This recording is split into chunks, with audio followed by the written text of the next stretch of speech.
चलो, टॉपिक जो आहे तो आहे मॅमरी ग्लँड, ब्रेस्ट किंवा मॅमरी ग्लँड. टॉपिक मध्ये ॲनाटॉमिकल पार्ट पाहू, फिजिओलॉजी कशी आहे लॅक्टेशनची, त्याच्यानंतर सोबतच काही कन्सेप्ट जे आहे पीट्सचे, बेबी फ्रेंडली हॉस्पिटल इनिशिएटिव्ह, म्हणजे जेवढेही काही पीट्सचे पण MCQ, गायनिकचे MCQ, हे कंबाईनली ब्रेस्टशी रिलेटेड जेही काही म्हणजे फिडिंगशी रिलेटेड आहे, बेबीशी रिलेटेड आहे, तर पीट्सचे MCQ आहे काही. ठीक आहे, तर डिफरंट म्हणजे जेही याच्या टॉपिकची आहे, सब्जेक्टची आहे, तर पूर्ण एकत्र करून आपण शिकणार आहोत ते ब्रेस्ट. ठीक आहे, तर ब्रेस्ट म्हणजे काय, it is also known as mammary gland. ठीक आहे, यालाच आपण मॅमरी ग्लँड म्हणतो. This are the modified sweat glands. Breast are also known as mammary glands. This are the modified sweat glands. हे काय आहे, मॉडिफिकेशन आहे स्वेट ग्लँड्सचं. आणि स्वेट ग्लँड्स काय करतात, स्वेट सिक्रेट करतात. तर एंडोक्राइन आणि एक्झोक्राइन मध्ये फरक माहिती आहे का, की एक्झोक्राइन जे आहे ते डक्ट थ्रू आपले सिक्रेशन्स बाहेर काढतात. ठीक आहे, आणि एंडोक्राइन सिस्टम मध्ये काय होतं की हार्मोन्सच्या मदतीने, with the impact of hormones, ते सिक्रेशन्स बाहेर येणार आहे. तर मॅमरी ग्लँड जे आहे हे एक प्रकारची स्वेट ग्लँड आहे. ठीक आहे, तर मग स्वेट ग्लँड आहे तर स्वेट तर नाही काढत आहे, ही मॉडिफाईड स्वेट ग्लँड आहे, त्याच्यामुळे इथून मिल्क सिक्रेशन होणार आहे. स्वेट ग्लँड जे आहे किंवा मॅमरी ग्लँड जे आहे ही प्रायमरीली तर एक्झोक्राइन ग्लँड आहे, कारण ते डक्ट मधून मिल्क सिक्रेशन बाहेर काढते, पण सोबतच ती एंडोक्राइन फंक्शन सुद्धा करते. एंडोक्राइन कसं, की जसं की ऑक्सिटोसिन म्हटलं, कोणी प्रोलॅक्टिन म्हटलं, कोणी इस्ट्रोजन प्रोजेस्ट्रॉन म्हटलं असतं, तर हे हार्मोन सुद्धा इन्व्हॉल्व आहे. ब्रेस्ट जेव्हा लॅक्टेशनच्या याच्यात पाहू आपण, की जेव्हाही मिल्क सिक्रेशन होईल तर डक्ट मधून येणार आहे मिल्क, म्हणून त्याला एक्झोक्राइन फंक्शन म्हटलं. तर डक्ट महत्वाचा भाग निभवते तिथे. मॅमरी ग्लँड मध्ये डक्ट एक इम्पॉर्टंट पार्ट आहे, म्हणून प्रायमरीली जे आहे फंक्शन त्याचं एक्झोक्राइन ग्लँड म्हणून आहे. पण ते डक्ट मधून बाहेर काढायचं काम किंवा आतमध्ये मिल्क प्रोड्यूस करायचं काम, मिल्क प्रोडक्शनचं काम, सोबतच मिल्क इजेक्शनचं काम, हे हार्मोनल लेवलवर कंट्रोल होते, ऑक्सिटोसिन आणि तुमचं प्रोलॅक्टिन. ठीक आहे, म्हणून मॅमरी ग्लँड जे आहे it is an exocrine as well as endocrine gland. ठीक आहे, तर जेव्हा आपण वेगळे वेगळे फेजेस ऑफ लॅक्टेशन बघू, फेजेस ऑफ लॅक्टेशन मध्ये मॅमोजेनेसिस, लॅक्टोजेनेसिस, ठीक आहे, गॅलेक्टोपोइसिस, गॅलेक्टोकायनेसिस, हे जे फंक्शन आहे हे हार्मोनच्या बेसिसवर आहे. फेजेसमध्ये जाऊ जेव्हा, तर मॅमोजेनेसिस म्हणजे प्रिपेरेशन ऑफ ब्रेस्ट, की प्रेग्नेन्सीमध्ये ब्रेस्ट कशा रीतीने प्रिपेअर होतात किंवा मॅमरी ग्लँड कशा रीतीने स्वतः प्रिपेअर होतात की पुढे चालून ते फिडिंग करू शकेल, योग्य होईल. ठीक आहे, तर त्याच्यासाठी हार्मोनल बॅलन्स पाहिजे व्यवस्थित, हार्मोनलच्या इम्पॅक्टच्या अनुसार होतात ते. तर ते एंडोक्राइन कंट्रोलमध्ये येईल. क्वेश्चन आहे तुमचा की कंट्रोल कोण करत आहे, ते फेजेस ऑफ लॅक्टेशन ते करत आहे एंडोक्राइन. पण जर विचारलं तर स्पेशली ते फक्त एंडोक्राइन नाहीये, ते एक्झोक्राइन सुद्धा आहे, कारण डक्ट मधून मिल्क येत आहे आणि ते डक्ट मधून एक पार्ट झाला, पण बनवाचं काम एंडोक्राइन फंक्शन करत आहे. इथपर्यंत क्लिअर झालं. त्याच्यानंतर आपण ॲनाटॉमिकल पोझिशन जर बघितली मॅमरी ग्लँड्सची, तर ते it is present between the second and sixth rib in the mid clavicular line. Clear आहे. त्याच्यानंतर जे मॅमरी ग्लँड्स आहे त्या सिच्युएटेड आहे सेकंड आणि सिक्स्थ मध्ये, पण ते अँटेरियर चेस्ट वॉलवर आहे. आणि ते कशावर आहे, अँटेरियर चेस्ट वॉलच्या वरती काय, पेक्टोरिस मेजर मसल, त्यावर मेमरी ग्लँड्स जे आहे त्या सिच्युएटेड आहे. क्लिअर आहे. सेकंड आणि सिक्स्थ रिब. त्याच्यानंतर हा मसल कुठला आहे आतमध्ये, अँटेरियर चेस्ट वॉलवर पेक्टोरिस मेजर मसल आहे, आणि त्याच्यावर तिथे मॅमरी ग्लँड्स आहे. त्याच्यानंतर जर ॲनाटॉमिकल पोझिशन लॅटरल साइडनी बघितली, तर this extends from the sternum पासून तर मिड ॲक्झिलरी लाईन. क्वेश्चन जर आला तर ठीक आहे, पहिले तर पोझिशन ॲनाटॉमिकल पोझिशन आपण बघितली, अँटेरियर पोस्टेरियर किंवा लॉंगिट्युडनल मध्ये बघिटलं, तर it is present between the second and sixth rib. ठीक आहे. त्याच्यानंतर लॅटरली जर बघितलं तर from sternum part two the mid auxiliary line, हा झाला तुमचा ॲनाटॉमिकल पोझिशन. त्याच्यानंतर काही कन्सेप्ट आहे, पण इम्पॉर्टंट फॅक्ट्स किंवा इम्पॉर्टंट पॉईंट जे आहे म्हणू, तर ते पण डिस्कस करू. की नॉर्मल जे वेट आहे मॅमरी ग्लँडचं ते जवळपास 150 to 300 ग्राम्स असतं, आणि ते डिपेंड करतं डायटरी पॅटर्नवर, हार्मोनल बॅलन्सवर, ते जेनेटिक्सवर त्या फिमेलच्या. ठीक आहे, तर म्हणून on an average it is between 150 to 300 grams. त्याच्यानंतर जे डेली प्रोडक्शन आहे, जर डिलिव्हरी झालं आहे तर डेली प्रोडक्शन मिल्कचं किती राहते, तर ते on an average near about 500 to 800 ml per day इतकं केव्हा होणार आहे, डिलिव्हरी झाल्यानंतर पोस्टपार्टम पिरियडमध्ये. तर पोस्टपार्टम पिरियडमध्ये जे मिल्क प्रोड्यूस होते ते होते 500 to 800 ml. त्याच्यानंतरचा पुढचा MCQ घेऊन घ्या की हाच रेंज किती सांगितली, 500 पासून तर 800 ml पर्यंत. आता मिनिमम किती आहे 500 आणि मॅक्झिमम किती आहे 800. तर 800 ml च्या वरती सुद्धा मिल्क प्रोड्यूस करते. मिल्क प्रोडक्शन जे आहे ते मॅक्झिमम लेवलवर केव्हा सापडते किंवा पीक लेवलवर केव्हा राहते.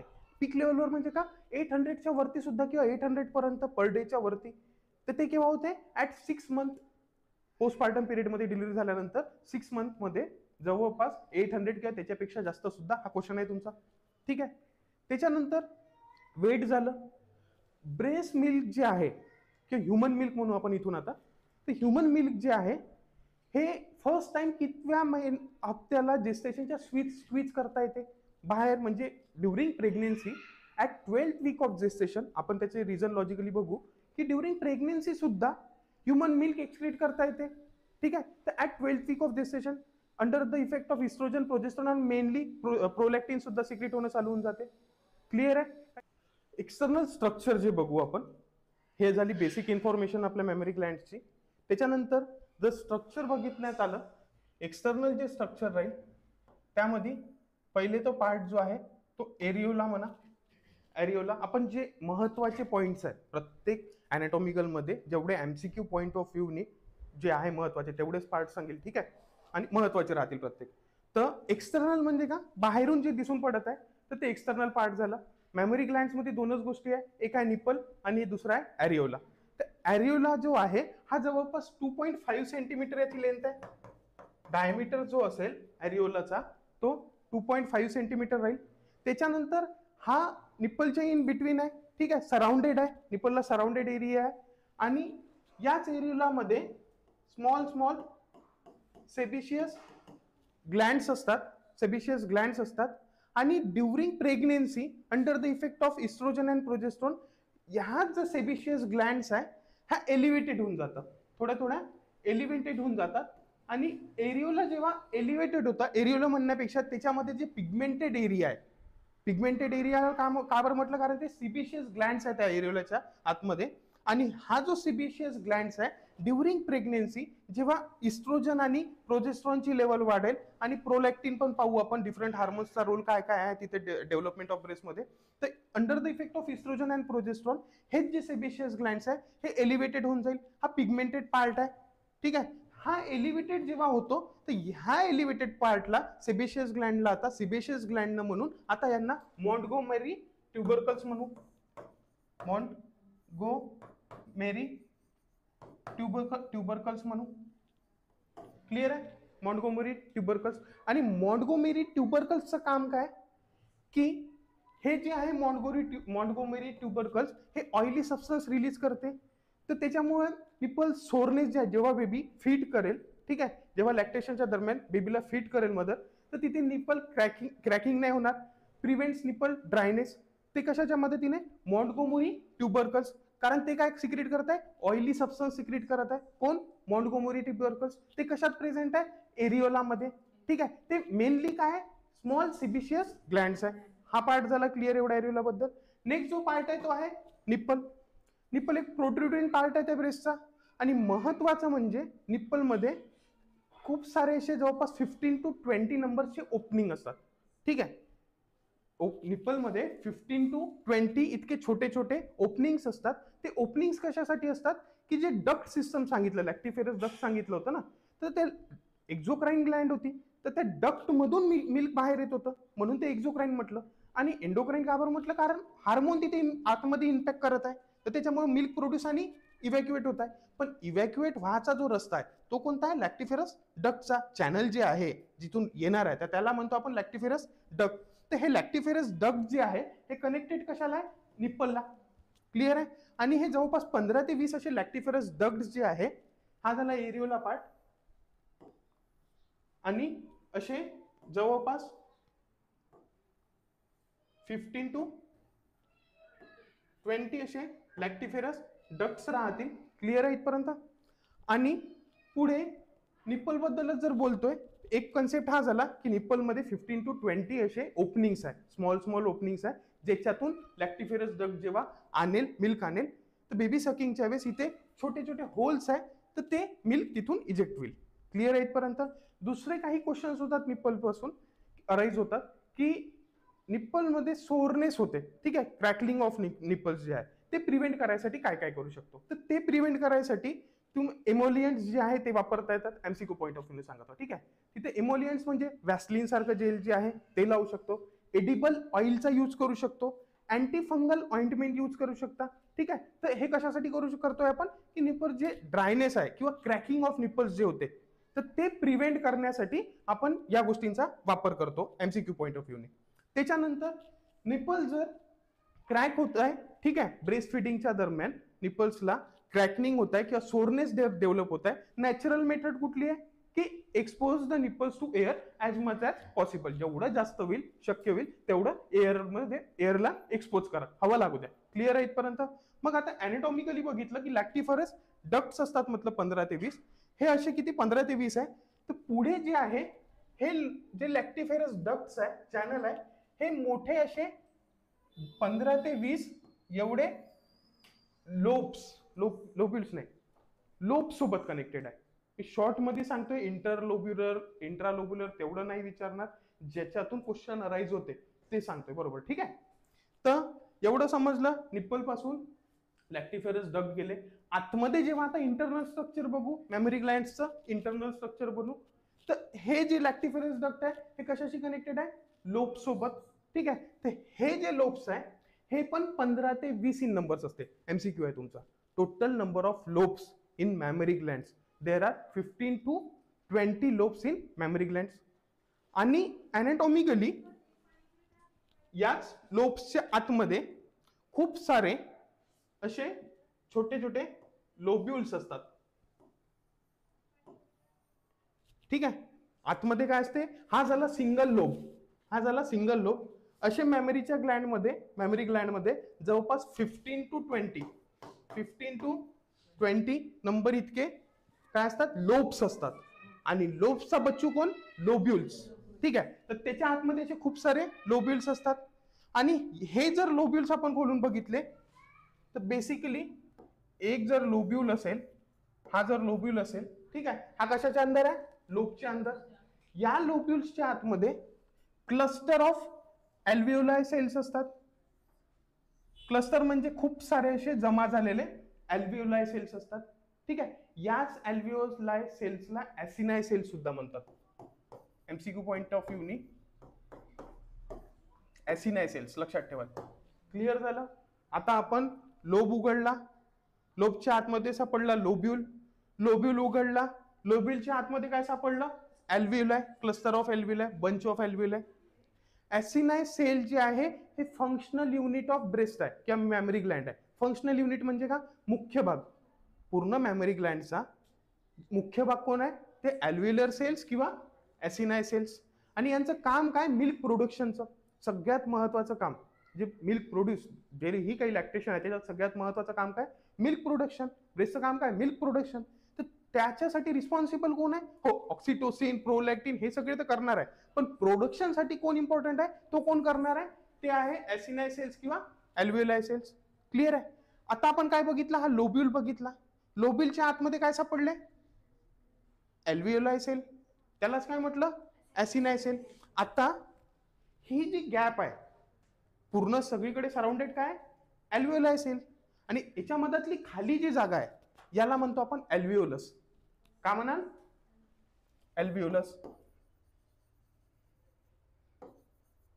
ही जी गॅप आहे ना, मधातली जी जागा आहे रिकामी, ज्यामध्ये मिल्क, आता मिल्क सिक्रेट कोण करणार आहे, अल्व्हिओलाय किंवा ऍसिनाय सेल. आणि सिक्रेट केल्यावर मग कुठून बाहेर काढायला लागेल, कारण हे लोब्युल आहे. लोब्युलच्या वरती काय आहे, कव्हरिंग लोब. आणि हे जे लोब्स आहे हे कनेक्टेड कशाशी आहे, लॅक्टिफेरस डक्टशी कनेक्टेड आहे. आणि लॅक्टिफेरस डक्ट जे आहे ते कोणाशी कनेक्टेड आहे, पुढे निप्पल सोबत. क्लिअर आहे इथपर्यंत. तर प्रोडक्शन केल्यावर स्टोअर सुद्धा करायला लागेल कुठेतरी, तर ते स्टोरेजचं मिल्क. आता अल्व्हिओलाय सेल जे आहे किंवा मुख्य जे लॅक्टोसाइट्स म्हणा किंवा ऍसिनाय सेल्स आहे, हे under the effect of prolactin तिथे मिल्क सिक्रेशन करतात. तर मिल्क सिक्रेशन केल्यावर त्यांना जागा लागेल ठेवायसाठी, तर ती जागा कुठली आहे, ती आहे अल्व्हिओलस, रिकामी जागा, तर तिथे स्टोर राहते मिल्क. हा झाला कन्सेप्ट एक. आता लोब्युल पाहता तर याच लोब्युलच्या वरती मायो एपिथेलियल सेल्सची कव्हरिंग असते. काय असते, मायो एपिथेलियल सेल्स. मायो एपिथेलियल जे सेल्स आहे हे कुठे प्रेझेंट आहे, त्या लोब्युलच्या वरती, अल्व्हिओलर सेलच्या तिथे. आणि जेव्हा ऑक्सिटोसिन रिलीज होईल, जेव्हा बेबी सक करेल, जेव्हा आपण पाहू ते मेकॅनिझम फिजिओलॉजी ऑफ लॅक्टेशन, तर बेबी जेव्हा सक करते ना, ठीक आहे, मिल्क सक करते, तर त्यावेळेस तिथून पोस्टिरियर ग्लँड मधून ऑक्सिटोसिन रिलीज होते. आणि ऑक्सिटोसिन साठी या मायो एपिथेलियल जवळ रिसेप्टर्स आहे. कशासाठी, ऑक्सिटोसिन. आणि ऑक्सिटोसिनचं काम काय, कॉन्ट्रॅक्शन क्रिएट करणं. आपण तिकडे बघितलं होतं, ठीक आहे, युट्रस मध्ये काय करत होता ऑक्सिटोसिन, बाइंड झाल्यावर तो कॉन्ट्रॅक्शन क्रिएट करत होता. तर इथे सुद्धा आता बनवाचं काम कोणाचं होतं, मिल्क. ऍसिनाय सेल, अल्व्हिओलाय सेल हे बनवत होते. आणि आता जर मिल्क हे जमा होत आहे कुठे, अल्व्हिओलस मध्ये, तर याला बाहेर काढायचं असेल तर कॉन्ट्रॅक्शन करावं लागेल, हे दाबावं लागेल, हे लोब्युलला काय करावं लागेल, प्रेस करावं लागेल. तेव्हाच कुठे मिल्क जे आहे प्रेशरने लॅक्टिफेरस डक्ट थ्रू, निप्पल थ्रू इव्हॅक्युएट होईल. बरोबर. तर हे जे आहे कॉम्प्रेशन क्रिएट करणे किंवा कॉन्ट्रॅक्शन जे आहे, दाबाचं काम जे करत आहे इथे लोब्युलला, ते कोण करत आहे, ऑक्सिटोसिन. त्याला म्हणतो आपण मिल्क इजेक्शन रिफ्लेक्स किंवा लेट डाऊन रिफ्लेक्स. ते पाहू आपण पुढे. तर लोब 15 ते 20, त्या लोब मध्ये खोलला तर बघितलं तर सापडला लोब्युल. खूप सारे लोब्युल, नॉर्मली 15 ते 20 लोब्स होते. एक लोब खोलला, बघितला तर त्याच्यात सापडला लोब्युल. त्या लोब्युलला खोलून पाहिलं तर आतमध्ये सापडले अल्व्हिओलाय, त्यालाच म्हटलं ऍसिनाय सेल. ऍसिनाय सेल दिसले तर मग मधात रिकामी जागा दिसली, त्याला म्हटलं अल्व्हिओलस. मग त्या अल्व्हिओलस, हो तू ऍसिनाय आहे तर तू मिल्क बनवणार आहे, टाकणार आहे अल्व्हिओलस मध्ये, मग तू बाहेर कोण खिचणार आहे, तर मग सापडलं त्या लोबला बाहेरून पाहिलं तर सापडलं मायो एपिथेलियल सेल. आणि मायो एपिथेलियल सेल जेव्हा ऑक्सिटोसिन येणार आहे पोस्टिरियर पिट्युटरी मधून, त्याच्यासाठी रिसेप्टर आहे मायो एपिथेलियल सेल्स जवळ. आणि मायो एपिथेलियल सेल्सला जसा रिसेप्टर सोबत कनेक्ट झाला तर तिथे लोब्युल दबला आणि त्याच्यातून अल्व्हिओलस मधून जे मिल्क आहे ते इजेक्ट झालं कुठे, लॅक्टिफेरस डक्ट मध्ये. पण इथे अजून एक अॅनाटॉमिकल भाग आहे. निप्पलच्या एक्झॅक्ट ओपनिंगच्या पहिले, निप्पलच्या एक्झॅक्ट जे एरिओला पार्ट आहे, ठीक आहे, तर निप्पलच्या ओपनिंगच्या पार्टच्या एक्झॅक्ट पहिले हे जे लॅक्टिफेरस डक्ट आहे, हे लॅक्टिफेरस डक्ट जे आहे, चॅनल जे आहे, हे बलून लाईक स्ट्रक्चर फॉर्म करते. बलून लाईक स्ट्रक्चर करून आहे. का बरं, की इथे सुद्धा मिल्कचं सिक्रेशन जे अल्व्हिओलाय करत आहे, जे अल्व्हिओलस मध्ये टाकत आहे, तिथे मिल्क स्टोर राहते. बेबी जेव्हा सक करेल ना, तर तो एवढ्या दूरपर्यंत नाही जाईल की अल्व्हिओलस मधून खिचेल. त्याच्यासाठी पहिले साठा थोडाफार, इथे जे 15 ते 20 लॅक्टिफेरस डक्ट होते, तर तिथे थोडेसे फुगलेला पार्ट होता एक्झॅक्टली निप्पलच्या जवळ, ओपनिंगच्या मागे. आणि बेबी जेव्हा सक करेल तिथे स्टोर मिल्क आहे या लॅक्टिफेरस डक्टच्या बलून लाईक स्ट्रक्चरला, तिथून बेबी इजेक्ट करते मिल्क पहिले. तर हा जो पार्ट आहे याला म्हणतो आपण एम्पुला. हा जो पार्ट आहे याला काय म्हटलं आपण, एम्पुला किंवा लॅक्टिफेरस सायनसेस. काय म्हणाल, लॅक्टिफेरस सायनस.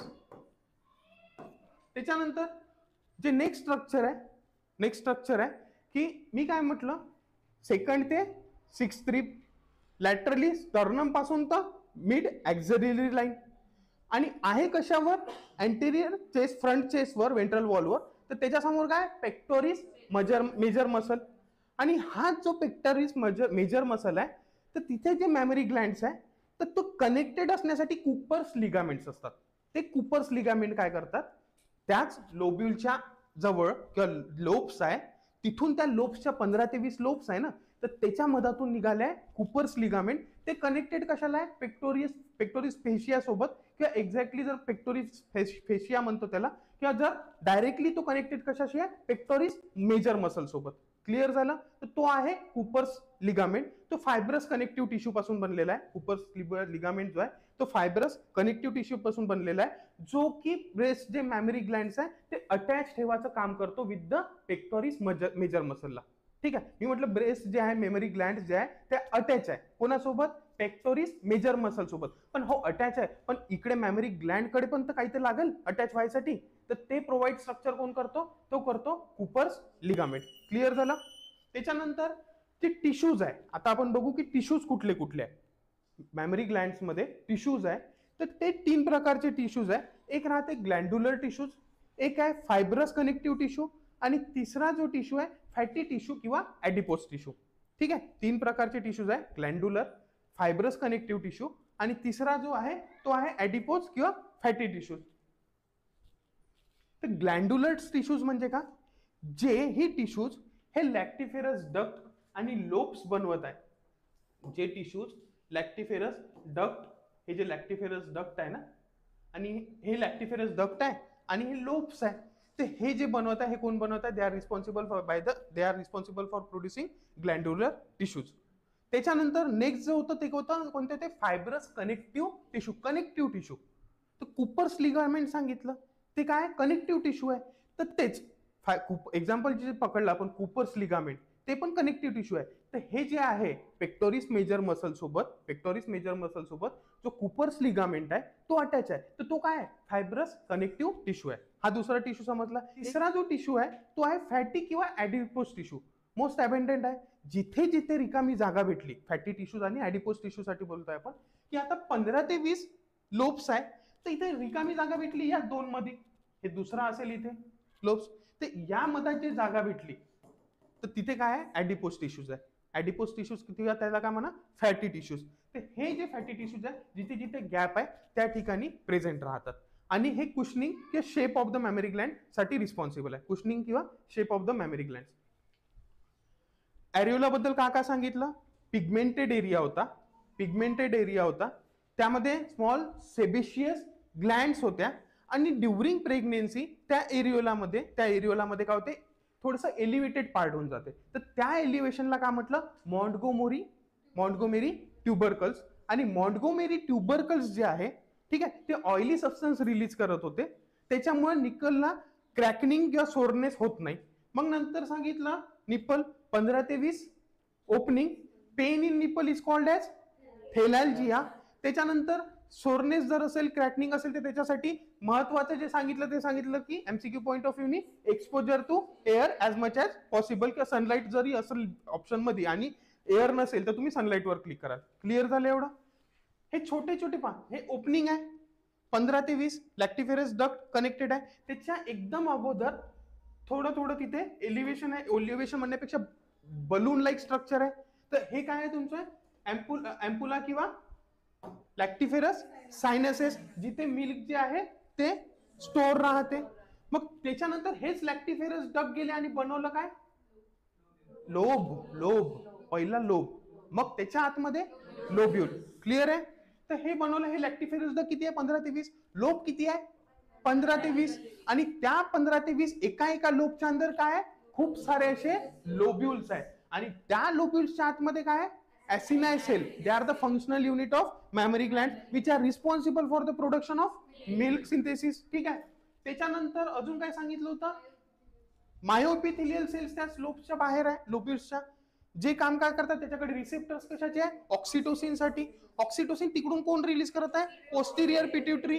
तो जेव्हा अटॅच होते मायोपिथिलियल सेल्सला, तिथे कॉन्ट्रॅक्शन होते. कॉन्ट्रॅक्शन झाल्यावर ऑलरेडी मिल्क हे प्रोड्यूस करून आहे, आणि स्टोअर कुठे केलेला आहे? अल्व्हिओलस. रिकामी जागा काय होती? अल्व्हिओलस. तर तिथे जेव्हा कॉन्ट्रॅक्शन क्रिएट होईल, कशाला?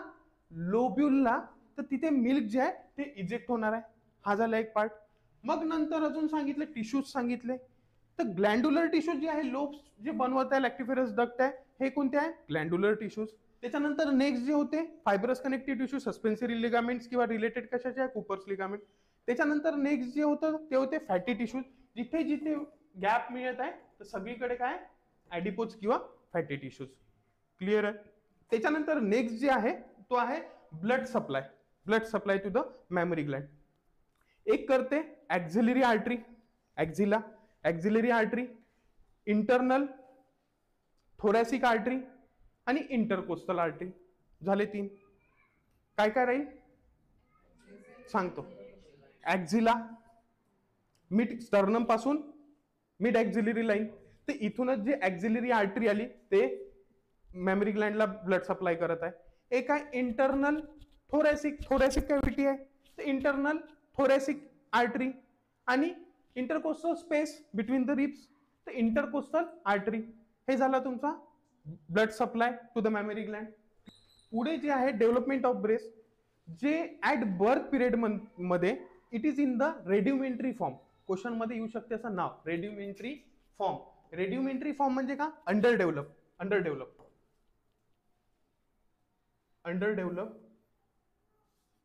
त्याला काय म्हणतो आपण?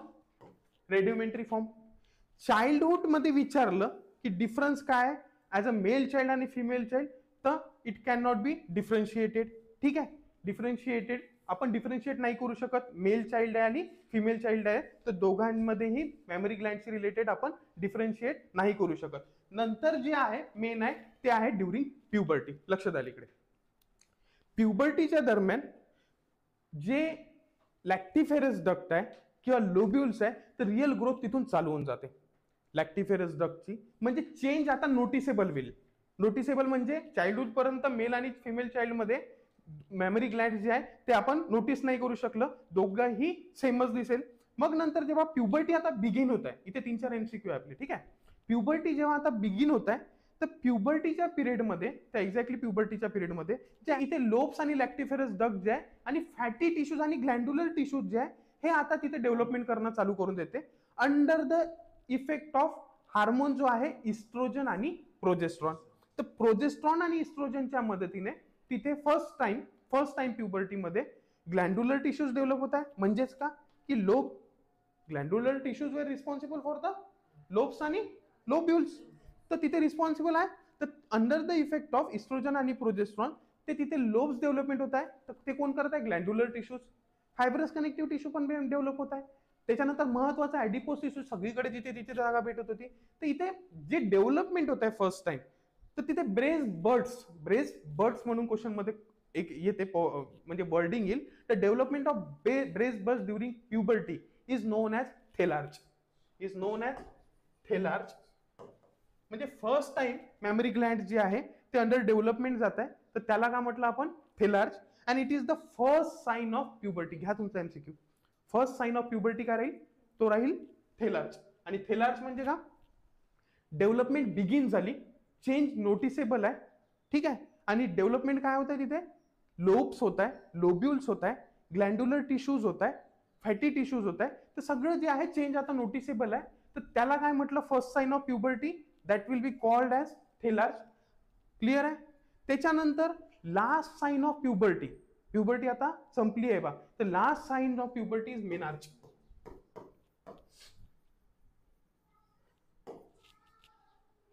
फर्स्ट साइन कुठला आहे? थेलार्च.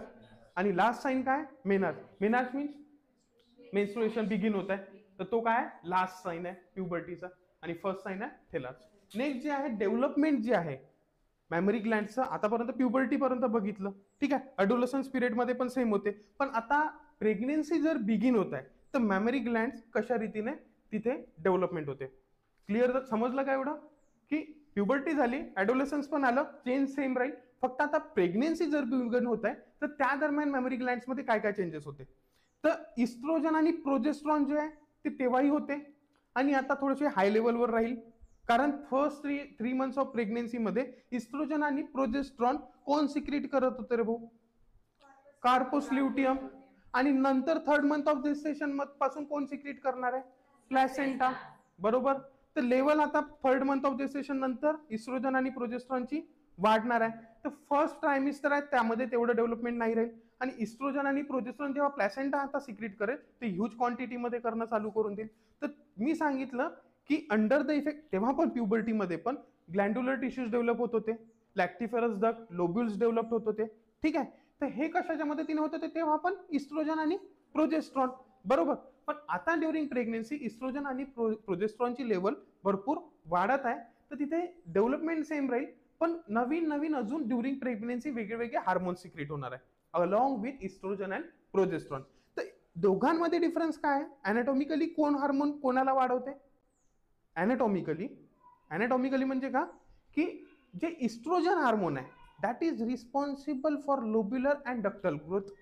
म्हणजे जो लोब्यूल आहे इस्ट्रोजन आहे आणि प्रोजेस्ट्रॉन हार्मोन आहे. सिक्रेट कोण करत आहे प्रेग्नेन्सीमध्ये? प्लॅसेंटा. आता दोघंही आहे तर दोघांचे वेगळे वेगळे रोल आहे. इस्ट्रोजन भाऊ एक थोडासा वेगळा काम करत आहे, काही वेगळे पार्ट डेव्हलप करत आहे, आणि प्रोजेस्ट्रॉन त्याच मेमरी ग्लँड मध्ये काही वेगळे पार्ट डेव्हलप करत आहे. क्वेश्चन जर आला त्या लेवलचा तर इस्ट्रोजन जो आहे तो लोब्युल्स होता, लोब होता, लॅक्टिफेरस डक्ट होता, तर त्याचं ग्रोथ अँड डेव्हलपमेंट करते. वेअर एज प्रोजेस्ट्रॉन जो आहे मोस्टली, ठीक आहे दोघं मिळून तर कंबाईनली काम करत आहे, पण मोस्टली जास्त करून इस्ट्रोजन डेव्हलपमेंट कशाची करत आहे? ग्लँड्युलर टिश्यूजची. वेअर एज प्रोजेस्ट्रॉन जो हार्मोन आहे पर्टिक्युलरली तो ग्रोथ करत आहे new type of alveolar cell. Type म्हटल्यापेक्षा खूप जास्त प्रमाणात ॲसिनाय सेल किंवा न्यूली अल्व्ह्युलर सेल तो फॉर्म करत आहे. कोण? प्रोजेस्ट्रॉन. ठीक आहे. कशासाठी?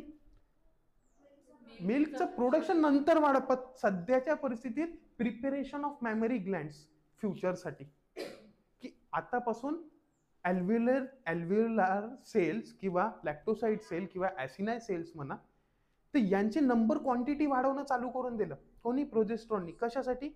की जेव्हा प्रेग्नेन्सी खतम होऊन जाईल, एंड होईल, तर त्यावेळेस एवढ्या अमाऊंटमध्ये कमी पडणार आहे अल्व्ह्युलर सेल्स किंवा ॲसिनाय सेल्स, हे अमाऊंटमध्ये कमी पडेल. बाळाची गरज जास्त आहे, तेव्हा 500 ते 800 ml सिक्रेशन पर डे गरज आहे.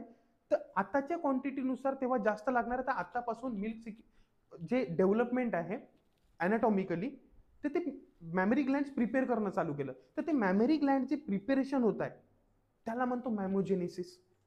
फेजेस ऑफ लॅक्टेशन मध्ये बघू तर मॅमोजेनेसिस म्हणजे का? फेजेस ऑफ लॅक्टेशन 4 फेजेस आहे. मॅमोजेनेसिस, लॅक्टोजेनेसिस, गॅलेक्टोपोइसिस, गॅलेक्टोकायनेसिस. तर मॅमोजेनेसिस इथे समजून जा की प्रेग्नेन्सीच्या दरम्यान मॅमरी ग्लँड स्वतः प्रिपेअर करत आहे under the effect of oestrogen. इस्ट्रोजनचा रोल आहे glandular structure, lobes, lobules, lactiferous duct, and also under the effect of progesterone, which is increasing the number of cells of alveolar cells or acinine cells or lactiferous lactocytes. समजलं एवढं? दोघांचे वेगळे वेगळे कामं. मग नंतर प्रेग्नेन्सीच्या दरम्यान ह्युमन प्लॅसेंटल लॅक्टोजन सुद्धा येतो, आणि ह्युमन प्लॅसेंटल लॅक्टोजन जो आहे हा सुद्धा तोच काम करत आहे. हे जे प्रोसेस आहे डेव्हलपमेंट आणि प्रिपेरेशनची, ग्रोथची, त्याला बूस्ट करायचं काम करत आहे. कोण? HPL, human placental lactogen. Other काही हॉर्मोन्स आहे जसं की इन्सुलिन आहे, थायरॉक्सिन आहे, कार्टिझोल हार्मोन आहे, हे सपोर्टिव्ह रोलचं काम करत आहे. पण महत्वाचे कोण आहे? इस्ट्रोजन आणि प्रोजेस्ट्रॉन. त्याच्यानंतर सगळ्यात महत्वाचा हार्मोन आहे तो आहे prolactin in milk secretion. Prolactin हार्मोननी सुद्धा म्हणजे एंट्री झाली आहे. एंट्री केव्हा होते? At 10 to 20 week of gestation. तर 10 वीक पासून पकडून घ्या. ॲट 10 to 20 रेंज 20 पर्यंत दिली आहे, पण एवढा लेट नाही होईल. तर प्रोलॅक्टिन जो आहे हा 10व्या वीक ऑफ म्हणजे 2.5 महिने, जवळपास 2 महिन्याचे 8 वीक आणि 10 वीक म्हणजे 2.5 महिन्यात कोण येत आहे? प्रोलॅक्टिन येत आहे. Prolactin is secreted from the anterior pituitary while oxytocin is secreted from posterior pituitary. त्याच्यानंतर प्रोलॅक्टिन येत आहे, एंटर होत आहे त्याच इस्ट्रोजन आणि प्रोजेस्ट्रॉनसाठी सोबत सोबत. तर तिथे प्रोलॅक्टिन सुद्धा बूस्ट करत आहे. कशाचं? ग्रोथ आणि डेव्हलपमेंटसाठी. हे झाले तुमचे रोल वेगळे वेगळे. तर प्रोलॅक्टिनचं काम काय? पुढे चालून पहिली गोष्ट तर प्रोलॅक्टिनचं महत्वाचं काम आहे मिल्क सिंथेसिस आणि मिल्क सिक्रिशन, म्हणजे मिल्कला बनवणे, प्रोडक्शन करणे, सिंथेसिस करणे आणि त्याचं सिक्रिशन करणे, बनवणे, प्रोड्यूस करणे. तर हे काम कोणाचं आहे? प्रोलॅक्टिनचं. मग आता मी म्हटलं लॉजिकली विचार करू की प्रोलॅक्टिन एंटर केव्हा होत आहे? 10 to 20 सोडूनच द्या 10ला, 10th वीक ऑफ जेस्टेशनला. आणि प्रोलॅक्टिनचं काम काय?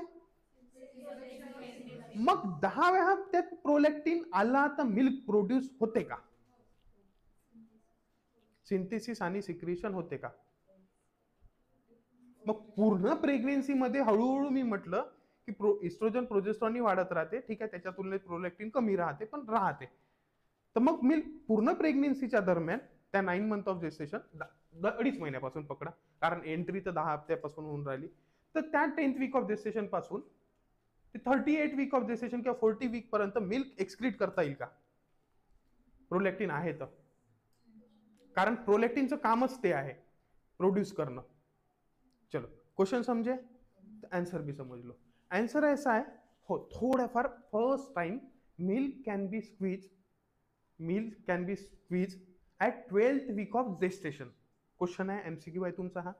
ड्यू टू इस्ट्रोजन प्रोजेस्टेरॉननी काय केलं, मॅमरी ग्लँड प्रिपेअर केले कशासाठी, भविष्यासाठी. पण त्याच्यात एंट्री झाली प्रोलॅक्टिनची 10व्या हप्त्यात, आणि प्रोलॅक्टिनचं काम आहे ॲसिनाय सेल्सला स्टिम्युलेट करणे, आणि ॲसिनाय सेलला स्टिम्युलेट केलं म्हणजे ॲल्व्ह्युलर सेलला स्टिम्युलेट केलं तर ते मिल्क प्रोड्यूस करतात. पण क्वांटिटी ती राहील का 500-800 ml वाली? नाही. तर प्रोलॅक्टिनचा दुश्मन आहे इस्ट्रोजन आणि प्रोजेस्ट्रॉन. तर प्रोलॅक्टिनला इनिबिट करून ठेवते त्याचे ऍक्शन पासून किंवा फंक्शनिंग पासून. आणि प्रोलॅक्टिनचं फंक्शन काय, प्रिपेरेशन नाही, सिंथेसिस आणि सिक्रिशन ऑफ मिल्क. तर त्याला इनिबिट करून कोण ठेवते, इस्ट्रोजन आणि प्रोजेस्ट्रॉन. तर इस्ट्रोजन आणि प्रोजेस्ट्रॉन कुठपर्यंत राहते त्या प्रेग्नेन्सीमध्ये, पूर्ण प्रेग्नेन्सी पर्यंत राहते, जोपर्यंत प्लॅसेंटा आहे. प्लॅसेंटा जेव्हा निघन तर तेव्हा इस्ट्रोजन आणि प्रोजेस्ट्रॉन गायब होऊन जाईल. तर इस्ट्रोजन आणि progesterone continue through out pregnancy आहे, लेवलही वाढत आहे. म्हणून प्रोलॅक्टिनचं जे वर्क आहे मिल्क प्रोडक्शनचं ते सप्रेस करून ठेवते इस्ट्रोजन आणि प्रोजेस्ट्रॉन. म्हणून जेव्हा प्लॅसेंटा निघाला, डिलिव्हर्ड जेव्हा होईल, तर प्लॅसेंटा बाहेर आला, आणि प्लॅसेंटा काय करत होता, इस्ट्रोजन आणि प्रोजेस्ट्रॉन सप्लाय करत होता. पण आता इस्ट्रोजन आणि प्रोजेस्ट्रॉन, प्लॅसेंटाच नाही राहिला तर इस्ट्रोजन आणि प्रोजेस्ट्रॉन नाही राहिला, प्रोलॅक्टिन आता मोकळा झाला. समजले? कारण प्रोलॅक्टिनला लॉक मारून ठेवलं तर दाबून ठेवलं होतं त्याची ऍक्शन कोणी, इस्ट्रोजन आणि प्रोजेस्ट्रॉननी. आणि आता डिलिव्हरी नंतर प्लॅसेंटा गेला, इस्ट्रोजन प्रोजेस्ट्रॉननी गेला, प्रोलॅक्टिन मोकळा झाला, दन आपले कामं करणं चालू करून देईल. That is milk synthesis and secretion. आणि नंतर प्लॅसेंटा बाहेर आला तर मग काय गेलं, इस्ट्रोजन आणि प्रोजेस्ट्रॉन गेला, प्लस काय आहे, प्रोलॅक्टिन तुमचा मोकळा झाला आणि त्याचे वर्क जे आहे फंक्शनिंग करणं चालू करून दिले. समजलं प्रोलॅक्टिन? आता प्रोलॅक्टिन प्रोड्यूस कसा होते, ठीक आहे, अँटेरियर पिट्युटरीतून होते. आपण कन्सेप्ट पाहतो प्रत्येक गोष्टीचे, ठीक आहे. हार्मोनल वाईज हार्मोन आला तर कन्सेप्ट सगळे घ्यायचे त्याच्यात. तर ऑक्सिटोसिन प्रोलॅक्टिन काय करते, सिंथेसिस करते, सिक्रिशन करते मिल्कचं. कोणाच्या भरोशावर आहे, ॲसिनाय सेल्सच्या, ठीक आहे. पण त्याला प्रमोट कोण करते, प्रोलॅक्टिनलाही माहिती द्यायला पाहिजे की तू प्रोलॅक्टिनची गरज आहे एवढ्या प्रमाणात, ठीक आहे. तर प्रोलॅक्टिन कशासाठी रिस्पॉन्सिबल आहे, मिल्क प्रोडक्शनसाठी. आता त्याला कसं समजेल की माझी गरज आहे म्हणून, हा डब्बा खाली झाल्यावर, कोणता, ॲल्व्ह्युलसचा. ॲल्व्ह्युलसचा मध्ये काय होत होतं, मिल्क स्टोरेज होत होतं. आणि आता प्रोलॅक्टिनला मेसेज कसा कन्वे होणार आहे की मिल्क, आपला ॲल्व्ह्युलसचा जो डब्बा आहे त्याच्यात आता मिल्क नाही आहे. तर ते माहिती होते due to baby sucking reflex. Baby suck करेल, ॲल्व्ह्युलसचा डब्बा खाली होईल तर प्रोलॅक्टिन अँटेरियर पिट्युटरीतून रिलीज होईल. पण इनफ्रिक्वेंट जर सकलिंग राहिली, पुअर सकलिंग राहिली, सकिंग होतच नाहीये, तर प्रोलॅक्टिन तेवढ्या प्रमाणात निघणार आहे का, ठीक आहे. समजले का? तर माहिती केव्हा भेटत आहे की जेव्हा ॲल्व्ह्युलसमध्ये लोब्युल्स ॲल्व्ह्युल आहे, ॲल्व्ह्युलच्या आतमध्ये रिकामा डब्बा ॲल्व्ह्युलस सध्या भरून आहे तर प्रोलॅक्टिन बिनाकामा अजून ॲल्व्ह्युलर सेल्सला दाबणार आहे का, प्रेशर देणार आहे का, ऑलरेडी डब्बा भरून आहे, तिजोरी में ऑलरेडी भर के उसमें और डालने की कोई जरूरत है क्या, नाही ना. तर मग त्यावेळेस जेव्हा बेबी सक करेल, सकिंग रिफ्लेक्सचा 2 रोल आहे इथे सकिंग रिफ्लेक्सचे, एक तर प्रोलॅक्टिनचा, बेबीचा सकिंग रिफ्लेक्स होईल, सकिंग रिफ्लेक्स झाल्यामुळे स्टिम्युलेट होईल आणि न्यूरोट्रान्समीटर्स थ्रू अँटेरियर पिट्युटरीतून त्याला माहीत पडेल, आणि इथे खाली झाला ॲल्व्ह्युलस तर प्रोलॅक्टिन अँटेरियर पिट्युटरी रिलीज करेल, आणि मग ॲसिनाय सेल्स जे आहे ते पुन्हा त्या ॲल्व्ह्युलसच्या डब्यामध्ये मिल्क सिक्रेट करणं चालू करून देईल. हे झालं म्हणजे prolactin is promoted by milk, जे बेबीज सकिंग रिफ्लेक्स, बेबीच्या सकिंग रिफ्लेक्समुळं प्रोलॅक्टिनची लेवल जी आहे ते वाढत राहते किंवा प्रमोट होते, प्रोलॅक्टिन सिंथेसिस वाढून जाते. एक हा रोल झाला. त्याच बेबीच्या सकिंग रिफ्लेक्समुळं ऑक्सिटोसिन सुद्धा रिलीज होते from the posterior pituitary Gland, की बेबी जेव्हा सक करेल, सक केल्यावर काय होत आहे, एक मेसेज कन्वे होत आहे की बेबी सक करणं चालू केलं, बेबीनी सक करणं चालू केलं. चालू केल्यावर ॲल्व्हिओलस मधून खाली होणार आहे का मिल्क? कुठून होणार आहे? लॅक्टिफेरस सायनस किंवा ॲम्पुला. ठीक आहे. तर मेसेज कन्वे कुठून झाला का कुठे नाही? फक्त कारण सुरुवातीच्या पिरियडमध्ये जे स्टोअर होतं 15 ml 10 ml जे असेल ते कुठून आलं? ॲम्पुला पिरियडमधून. आणि नंतर तिथे काय होणार आहे? ते जे लोब्युल्स आहे ॲल्व्हिओलस आहे तिथून मग येणार आहे. बरोबर आहे सकिंग रिफ्लेक्समुळे. पण तिथे काय आहे? एकदा हा साठा संपला कुठचा? लॅक्टिफेरस सायनसचा जवळचा, तर तिकडे मेसेज द्यायला लागेल की तुम्ही तयार राहा. तर बेबीने सुरुवातच्या पिरियडमध्ये जसं टच केलं, सक केलं, फर्स्ट सकिंग केली, तर त्याला तिथून भेटून गेलं. भेटलं कुठून? लॅक्टिफेरस सायनसेस किंवा ॲम्पुला मधून. आणि सक केल्यामुळं मग कुठे गेला मेसेज? Posterior pituitary. आणि तो गेला मग कुठे? मायोएपिथेलियल सेल्स. समजत आहे ना? ऑक्सिटोसिन पोस्टेरियर पिट्युटरीतून रिलीज काय झालं? तोपर्यंत 2 मिनिटाची जी फिडिंग होती ते कोणी केलं? लॅक्टिफेरस सायनसनी ॲम्पुलानी. आणि नंतर काय झालं? मेसेज सकिंग केल्याबरोबर गेला मेसेज पोस्टेरियर पिट्युटरीकडे. पोस्टेरियर पिट्युटरीतून रिलीज काय झाला? ऑक्सिटोसिन. आणि तो तयार कोणाला करत आहे? इकडे लोब्युल्स मध्ये किंवा ॲल्व्हिओलायला तुम्ही ऑलरेडी बनवून ठेवला आहे ना. तर मग तो मायोएपिथेलियल जे सेल्स आहे जे लोब्युल्सला बाहेर आहे तर तिथे तो अटॅच झाला आणि मग तो कॉन्ट्रॅक्शन चालू केलं. म्हणून बेबीला कंटिन्युअसली फिडिंग भेटत राहिली. समजे? तो हे बेबी फिडिंग सकिंग जे रिफ्लेक्स आहे याच्यामुळं प्रोलॅक्टिन सुद्धा सिक्रेट होते, प्रोलॅक्टिन सुद्धा बनते आणि ऑक्सिटोसिन सुद्धा रिलीज होते. आणि प्रोलॅक्टिन जे बनते त्याच्यामुळे मिल्क सिक्रिशन होते आणि ऑक्सिटोसिन जे बनते त्याच्यामुळे मिल्क बाहेर येते, इजेक्शन होते. समजे? मिल्क इजेक्शन कोणाच्या भरोशावर होते भारत? ऑक्सिटोसिनच्या. सिंथेसिस कोणाच्या भरोशावर होते मॅडम? प्रोलॅक्टिनच्या. त्याच्यानंतर प्रोलॅक्टिन मध्ये अजून काही कन्सेप्ट आहे. ठीक आहे. ड्रग पॉइंट ऑफ व्ह्यूनी नॉर्मल कन्सेप्ट समजायला पाहिजे की प्रोलॅक्टिनचा दुश्मन कोण होता इकडे प्रेग्नेन्सीमध्ये? इस्ट्रोजन आणि प्रोजेस्ट्रॉन. तर प्रोलॅक्टिनचा सेम दुश्मन आहे डोपामाइन. प्रेग्नेन्सी नंतर प्रोलॅक्टिनचा दुश्मन अजून एक आहे डोपामाइन. ठीक आहे. तर दुश्मन म्हणजे का की तिकडे त्याचं काम कोण थांबवून ठेवलं होतं पहिले? इस्ट्रोजन आणि प्रोजेस्ट्रॉन. तर ठीक आहे, गरज नाही आहे, बेबी आलाच नाही तर मिल्कची गरजही नाही आहे. पण आता प्रेग्नेन्सी बेबी डिलिव्हर झालाय, डिलिव्हरी झाली आहे मदरची, आता गरज खरी आहे.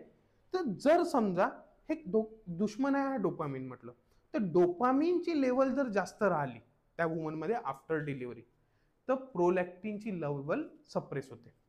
समजले का? दुश्मन आहे. जसा इस्ट्रोजन आणि प्रोजेस्ट्रॉन सप्रेस करून ठेवत होता कोणाला? प्रोजेस्ट्रॉनला. त्याच प्रकारे डोपामिन जो आहे आफ्टर प्रेग्नेन्सी म्हणा, तर जेव्हा डोपामिन जे आहे नॉर्मल लेवलवर राहील तर प्रोलॅक्टिन सुद्धा व्यवस्थित काम करेल आणि तेवढ्या अमाऊंटमध्ये रिलीज होत राहील. पण डोपामिन जर लेवल वाढली, स्ट्रेस आणि एन्झायटी मध्ये म्हणते ना फिडिंग कमी होऊन जाते. ठीक आहे. स्ट्रेस आणि एन्झायटी मध्ये फिडिंग जे आहे, फिडिंग म्हणण्यापेक्षा लॅक्टेशनचं जे अमाऊंट आहे मिल्क सिक्रेशनचं ते कमी होऊन जाते. तर डोपामिन जर वाढला, डोपामिनची लेवल जर वाढली तर प्रोलॅक्टिनची लेवल कमी होते. आणि तुम्हाला हे सांगितलं की प्रोलॅक्टिन जर कमी झाले तर तिथे ॲसिनाय सेलला ते भेटतच नाही, ते मिल्क प्रोडक्शन होतच नाही. ठीक आहे. तर आपण काही असे पुढे ड्रग्स बघू जे मिल्कला सिंथेसिस करायसाठी गरजेचे आहे. जे मिल्क प्रोडक्शन वाढवायचं असेल, काही कारणास्तव मिल्क प्रोडक्शन वाढवायचं असेल तर डोपामिन कमी करा लागेल की वाढवा लागेल? लॉजिकली समजलं? कमी करा लागेल. तर डोपामिन अँटागोनिस्ट ड्रग देऊ आपण. पण समजा काही कारणास्तव बेबीची डेथ झाली आहे आणि मदरचं आता आपल्याला बेबीची डेथ झाली आहे तर मदरला गरज आहे का? तर तिथे मुद्दामून आपल्याला प्रोलॅक्टिन आता दाबायचा आहे. तर मग ड्रग कोणता द्यावा लागेल? Dopamine agonist. ॲगोनिस्ट म्हणजे डोपामिन वाढवा लागेल. असे ड्रग जे डोपामिनला वाढवेल. त्याच्यामुळे डोपामिन वाढेल तर प्रोलॅक्टिन सप्रेस होईल. तर सप्रेस होईल तर आपोआप मिल्कचं प्रोडक्शन कमी होऊन जाईल. हाही कन्सेप्ट समजला प्रोलॅक्टिनशी रिलेटेड? समजा? बरोबर? चलो आगे. त्याच्यानंतर जे नेक्स्ट आहे ते आहे लॅक्टेशनल ॲमेनोरिया. म्हणजे आता प्रेग्नेन्सी झाली आहे, ठीक आहे, ते एक बेनिफिट सुद्धा आहे फंक्शन्समध्ये की ब्रेस्ट फिडिंग जे आहे त्याच्यामुळं मदरला एक नॅचरल कॉन्ट्रासेप्टिव्ह म्हणून एक बेनिफिट होते. ठीक आहे, नॅचरल कॉन्ट्रासेप्टिव्ह म्हणून एक बेनिफिट होते. कारण प्रोलॅक्टिन जे आहे तो आता इस्ट्रोजनाने आता डिलिव्हर झालाय, प्लॅसेंटा निघालेला आहे. ठीक आहे, प्लॅसेंटा निघाल्यामुळे काय झालं, इस्ट्रोजन आणि प्रोजेस्ट्रॉन बंद झाला, प्रोलॅक्टिनची लेवल दन्न वाढली. बरोबर.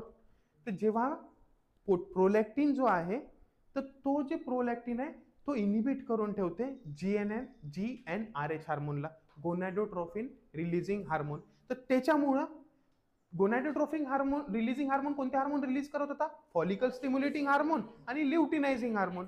तर फॉलिकल स्टिम्युलेटिंग हार्मोन सुद्धा रिलीज नाही होणार, कारण प्रोलॅक्टिन काय करत आहे, मेन जो GnRH आहे त्यालाच ब्लॉक करून इनिबिट करून ठेवत आहे.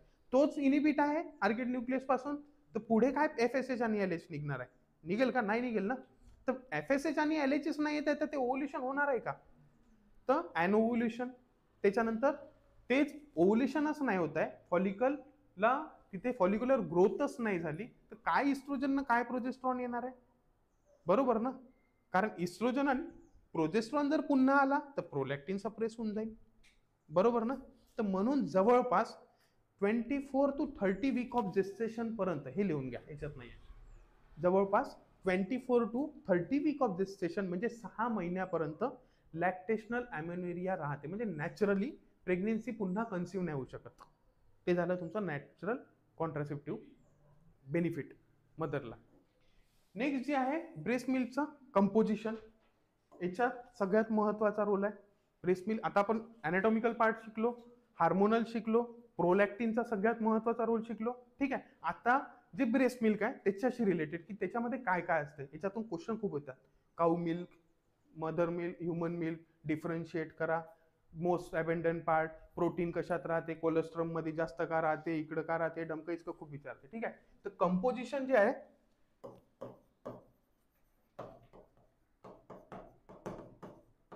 कंपोजिशन मध्ये सगळ्यात महत्वाचा पार्ट जो आहे एक तर आहे वॉटर, जवळपास 87 to 88% एवढं पाणी आहे. तर मोस्ट अबेंडंट पार्ट कुठला झाला, वॉटर ब्रेस्ट मिल्क मध्ये. क्लिअर आहे. त्याच्यानंतर उरलेले 11 to 12% जे आहे, 11 to 12% जे आहे याच्यामध्ये सॉलिड मटेरियल्स आहे, सॉलिड पार्ट आहे ब्रेस्ट मिल्क मध्ये कंपोजिशन मध्ये. त्या सॉलिड पार्ट मध्ये सगळ्यात महत्वाचं जे रोल आहे काय काय याच्यात, पहिली गोष्ट तर सगळ्यात महत्वाचा इम्युनोग्लोबिन ए आहे, IgA ब्रेस्ट मिल्क मध्ये. फॅट सुद्धा आहे, फॅट्सचं अमाऊंट जे आहे ते 3.5 ग्रॅम्स आहे जवळपास फॅट आहे त्या कंपोजिशन मध्ये. आपण ओव्हरऑल ब्रेस्ट मिल्कच्या कंपोजिशन बद्दल बघत होता. पुढे आपण आता टाइप्स ऑफ ब्रेस्ट मिल्क पाहू, पहिल्या 3 दिवसाचं, 12व्या दुसऱ्या हप्त्याचं, मग त्याच्यानंतरचं. तर त्याच्यात वेगळे वेगळे राहील. आपण ओव्हरऑल पाहतो सगळंच आहे, मग ते वेगळे वेगळे टाईप ऑफ मिल्क मध्ये वेगवेगळे अमाऊंट राहील, किंवा कशात तरी ही गोष्ट कमी आहे ती कमी आहे. ठीक आहे, आपण आता सध्या ओव्हरऑल पाहतो. तर फॅट किती आहे, 3.5 ग्रॅम आहे.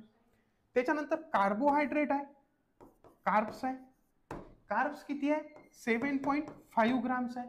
मग नंतर प्रोटीन आहे, प्रोटीन आहे, प्रोटीन जो आहे कसा बोललो, प्रोटीन आहे इथे, प्रोटीन आहे 1.2 ग्राम, महत्वाचे कंपोनेंट आहे.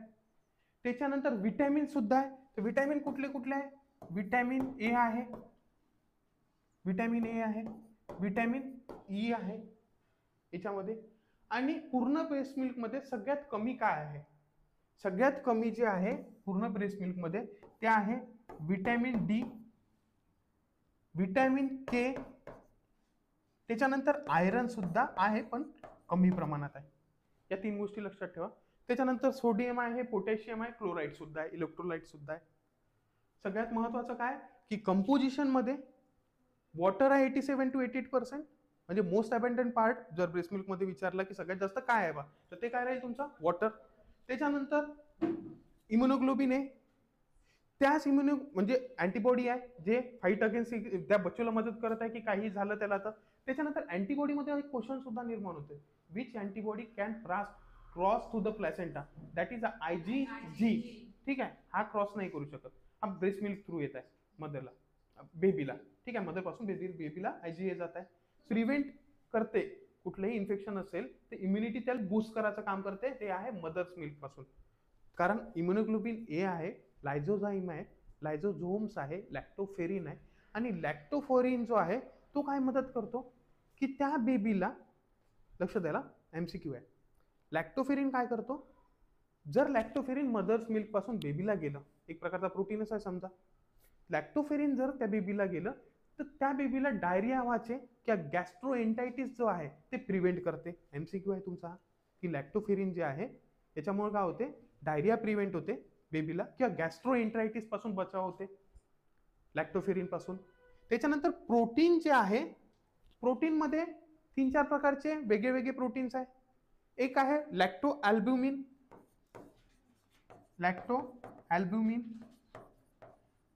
त्याच्यानंतर लॅक्टो ग्लोब्युलिन, त्याच्यानंतर कॅसिन, हा सुद्धा प्रोटीन आहे. त्याच्यानंतर लॅक्टोफेरिन, कार्बोहायड्रेट मध्ये काय राहते, लॅक्टोज राहते, आणि लॅक्टोज काय, शुगर आहे, ठीक आहे. तर शुगर जे आहे कार्बोहायड्रेट मध्ये लॅक्टोज राहते, आणि लॅक्टोज कुठल्या फॉर्म मध्ये राहते, डायसॅकॅरिड फॉर्म मध्ये. MCQ आहे तुमचा, लॅक्टोज कुठल्या फॉर्म मध्ये राहते ब्रेस्ट मिल्क मध्ये, ते राहते कुठल्या फॉर्म मध्ये, डायसॅकॅराइड फॉर्म मध्ये.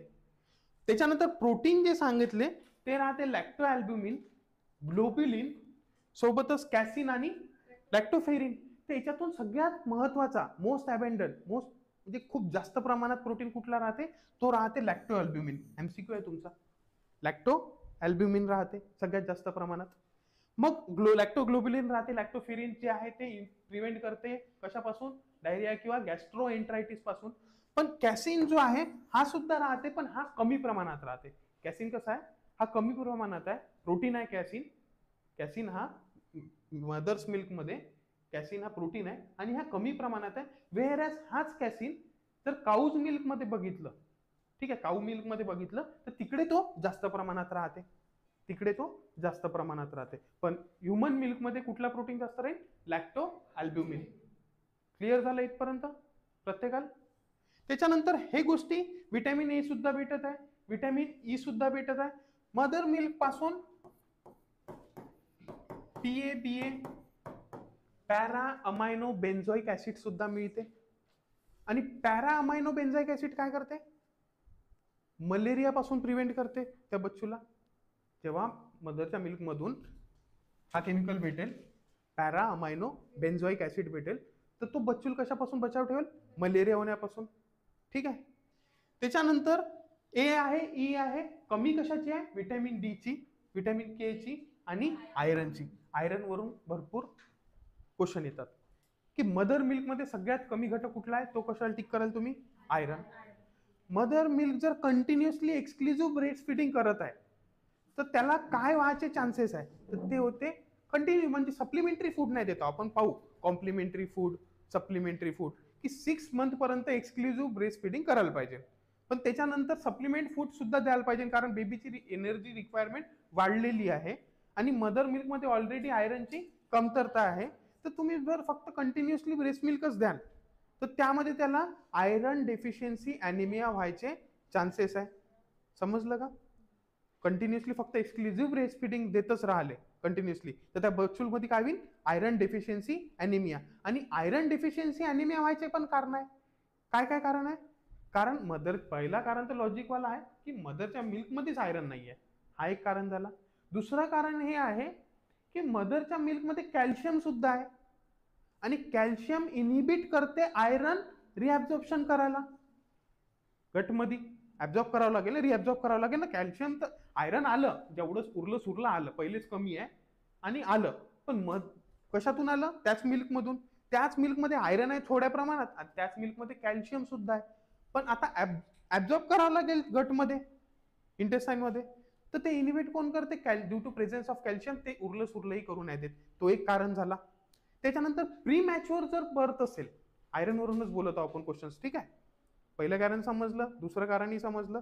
मग नंतर जर प्री मॅच्युअर डिलिव्हरी होत आहे तर त्याला सुद्धा जास्त प्रमाणात चान्सेस राहते की आयरन डेफिशियन्सी अॅनिमिया व्हायचे. त्याचं कारण काय? कारण मदरमध्ये आयरनचं स्टोरेज पहिले कमी राहते, पण जे काही मदरमध्ये आयरन बनणं चालू होते ते थर्ड ट्रायमिस्टर ऑफ प्रेग्नेन्सीमध्ये होते. केव्हा होते? Third trimester of pregnancy. समजले का? मग तो प्रीमॅच्युअरली बॉर्न झाला आणि जेमतेम थर्ड ट्रायमिस्टर मध्ये आयरनचं बनणं प्रोडक्शन मदरमध्ये चालू झालं आणि तो त्याच पिरियडमध्ये जन्मला, तर तो आयरन डेफिशियन्सी अॅनिमिया घेऊन येणारच आहे. कारण मदरमध्ये जर आयरन असतं तर ते बेबीमध्ये सप्लाय झाला असता, पण मदरमध्येच थर्ड ट्रायमिस्टर मध्ये बनणं चालू झालं, तर इकडे बनणार आहे का? नाही. म्हणून प्रीमॅच्युअर मध्ये पण आयरन डेफिशियन्सी अॅनिमिया व्हायचे चान्सेस भरपूर जास्त राहतात. Most commonly iron deficiency anaemia जो आहे हा 4th मंथ ऑफ जेस्टेशन नाही, काय म्हणतात, पोस्टपार्टम पिरियड मध्ये दिसेल. त्याच्यानंतर कॅल्शियमशी रिलेटेड डेली कॅल्शियम रिक्वायरमेंट जे आहे, हा एमसीक्यू आहे तुमचा, याच्याशी नाही बोलत आहोत. मदरची डेली कॅल्शियम रिक्वायरमेंट किती आहे? 1.5 ग्राम पर डे.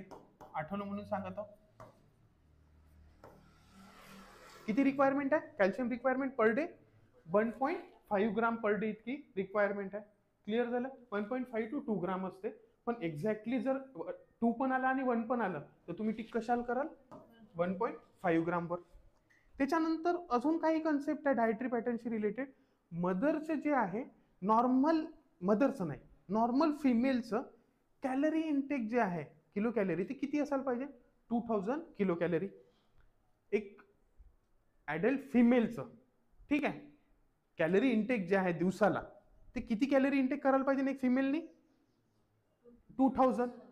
पण जर तीच वुमन प्रेग्नेन्सीच्या स्टेटमेंट असेल तर तिचं कॅलरी इंटेक किती राहायला पाहिजे? 300 एक्स्ट्रा ॲडिशनल. म्हणजे किती झाले?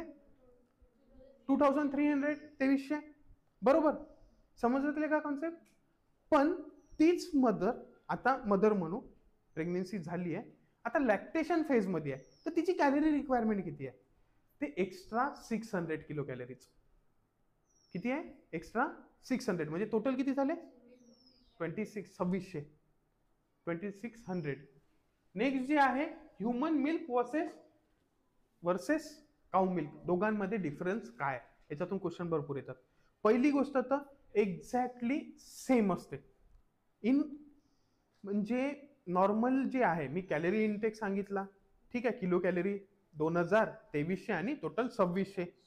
तर किती ब्रेस्ट मिल्क मधून, एका फिडिंग मधून किती किलो कॅलरी एनर्जी मिळते?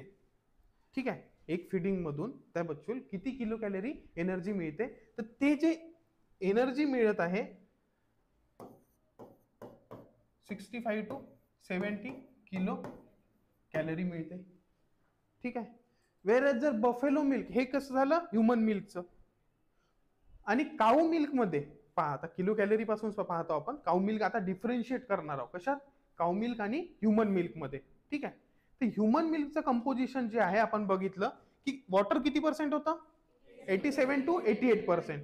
तर मी म्हटलं एक्झॅक्टली अप्रोप्रिएटली ह्युमन मिल्क जे आहे ते काऊ मिल्क सोबत सिमिलर आहे ऑलमोस्ट, फक्त काही फॅक्टर्स सोडून ते पाहायचे. तर ऑलमोस्ट आहे म्हटलं तर 87% काऊ मिल्क मध्ये पण, इकडे ह्युमन मिल्क मध्ये पण आहे, तर मदर मिल्क मध्ये पण राहील. काय मी काऊ मिल्क मध्ये पण राहील तेवढंच वॉटरचं कंटेंट 87-88. त्याच्यानंतर फॅट सांगितलं होतं 3.5 ग्राम आहे. कशात? ह्युमन मिल्क मध्ये. तर तिकडे काऊ मिल्क मध्ये पण 3.5 ग्रॅम राहील. ठीक आहे. पण जे एनर्जी जी हे आहे एका फिडिंग मधून, ते सुद्धा अप्रॉक्सिमेटली सारखीच राहते. तिन्ही गोष्टी सारख्याच आहे. एनर्जी पण 65 to 70 मिळते दोघांमध्ये पण. फॅट सुद्धा दोघांमध्ये पण सारखंच मिळते. वॉटर कंटेंट सुद्धा दोघांमध्ये पण सारखंच भेटत आहे. पण डिफरन्शिएट कशात आहे? कशात डिफरन्स आहे?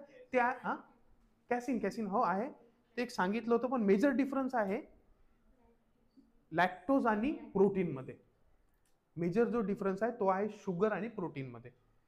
दोघांमध्ये जर डिफरन्शिएट करायचं असलं, ऑलमोस्ट सिमिलर आहे म्हटलं. एनर्जी सारखेच भेटत आहे. बफेलो मिल्क जर पाहिलं तर त्याची किलो कॅलरीज 117 राहते, खूप जास्त आहे. त्या बेबीला पचणार नाहीये तेवढी किलो कॅलरीज. तर एनर्जी सारखी भेटत आहे. किती? 65 to 70. इकडे पण सारखी भेटत आहे. फॅट सुद्धा सारखं भेटत आहे. फक्त फरक कशात आहे?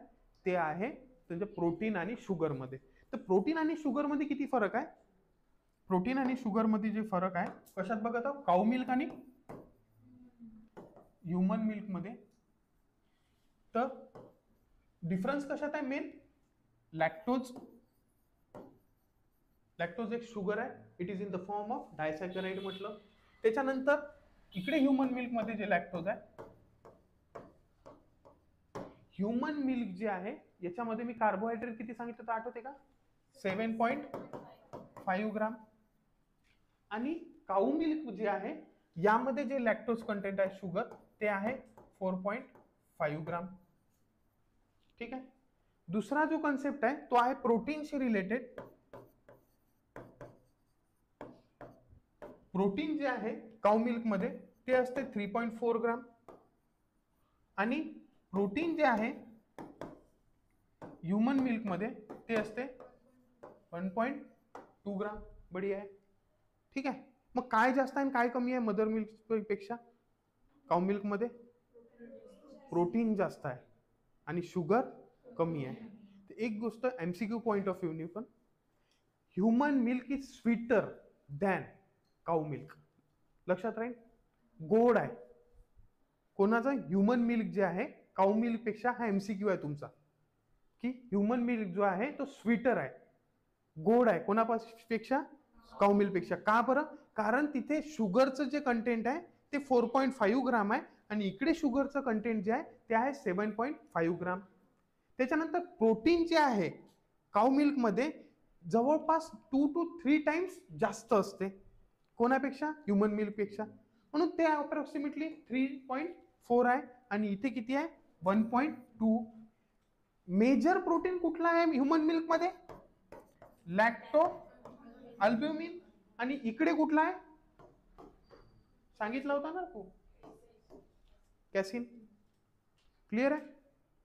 म्हणून जर दोघांना कंबाईन करायचं असलं की एकदम एक्झॅक्ट जर बनवायचं असलं, एमसीक्यू घ्या, दोघांना जर एकत्र, म्हणजे मी सांगितलं की दोघं ऑलमोस्ट एकत्र आहे, फक्त फरक कशात आहे? शुगर आणि प्रोटीन. पण आता हेही जर काढायचं असेल भेदभाव तर काय करायला लागेल? इकडे काऊ मिल्क मध्ये थोडस शुगर टाका लागेल. एमसीक्यू आहे तसा, add some sugar and extract protein. म्हणजे याच्यात का टाकायला लागेल? काऊ मिल्क आहे तर थोडीशी शुगर टाका लागेल आणि याच्यातलं प्रोटीन खूप जास्त आहे, याच्या तुलनेतलं याच्यातलं प्रोटीन बाहेर काढून ठेवावं लागेल डब्यात. तर तेव्हा ते एक्झॅक्टली मॅच होईल.